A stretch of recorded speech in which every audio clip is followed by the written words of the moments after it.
Noriu pakalbėti apie tas mūsų ilgės arba vėlinės, senasias mūsų. Ir pradėsiu nuo to, kad tai mūsų yra mūsų lietuviškos bendruomenės pagrindinė šventė. Čia yra bendruomeninė šventė. Apskritai mūsų ta tradicija, mūsų protėvių, ta lietuviška tradicija yra bendruomenės tradicija. Šitie laikai, kuriais mes dabar gyvename, jie yra labai, ta prasme, labai liūdni, nes ta mūsų bendruomenė, ta tradicinė yra išdraskyta, visiškai išdraskyta.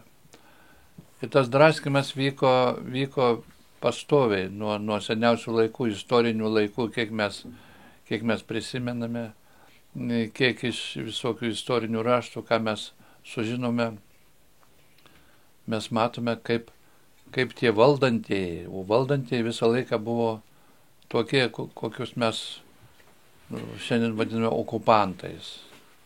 Tie okupantai pradėjo čia darbuotis taip pragaištingą tokį darbą savo, jau nuo krikščionybės įvedimo.